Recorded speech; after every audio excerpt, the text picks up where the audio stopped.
country. Yesterday was World Suicide Prevention Day, which was a day that was created by the WHO to create awareness on suicide prevention, and of course to make sure that there's as much information out there about it and that the stigma of mental health issues is reducing gradually. And we saw that our statistics are not very good. About 9 men per every 100,000 people in the population die by suicide.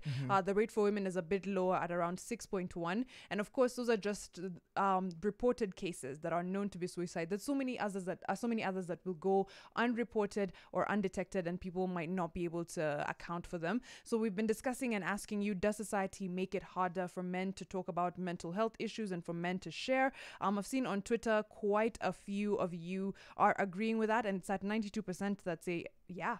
Sylvia Mukali says, despite the fact that there's male dominance, quote unquote, in our society, men are considered to be at the top. They seem to be okay, but deep down they are really going through a lot.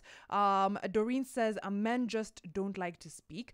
And we were just talking about that, Brian. It's like, is it not like, or is it that there has not been an environment where men can speak out, right? Or men haven't been taught? Okay, naturally men speak less than women.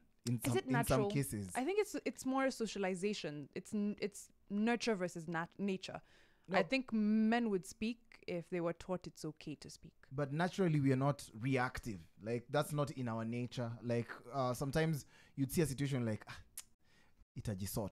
Something will come as a result. But, for women, they open up. After every few minutes, they would like it done because they have preferences. Men are just like, iko sawa. See, tutafix. Because men are fixers. Naturally, by nature, we are fixers. So when we have our problem with ourselves, we are trying to find 1,000 ways to fix it. Right before we open up, we are trying to still fix it.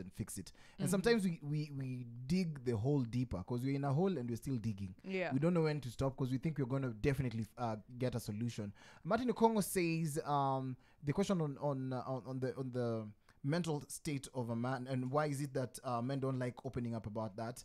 Martin Kongo says, yeah, it's hard owning up juu kuna kitu utaambia ukisema utatuambia ukisema tu na vile watanichukua wadhani afadhali wanasema afadhali out of just not opened up about it because of how people are going to take it. Afadhali nimeze tu. Maureen Rokesa also says the fear of being criticized by society makes it difficult for men to come out openly and share their mental health struggles. I think that's something that as a society we have to address. So I know there are women who perhaps would be like, I don't want a man who is, out here talking about his feelings too much or crying or sharing. And that's definitely problematic and it's something that should change over time. But I'd also say that men need to create safe spaces for each other the way women have, such that it's okay, even if the women in your life are toxic and they don't want to hear, you can go to a bro and tell him, you know what, things have been a little bit thick.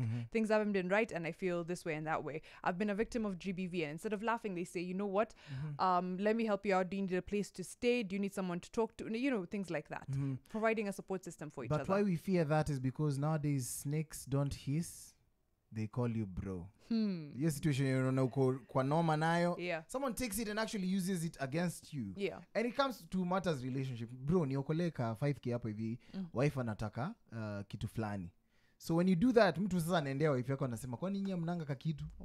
Mimi niko na do, haja gani ukaenda mse mwenye hana? You need better friends. And then it changes and changes and changes. Sometimes you call them friend, but are you truly their friend? Because unaweza kuwa unamwita friend lakini yeye ni friend yako. You never know. That's true. I guess we all hope for each other that we have support systems and we have no snakes in the garden, in our respective gardens. Continue sharing with us using the hashtag #MorningFix. We'll be more than happy to hear from you as well on 0719-038-963. We're getting back into the music with DJ Prince now. Continue tweeting us and we will share all your comments, or as many as we can.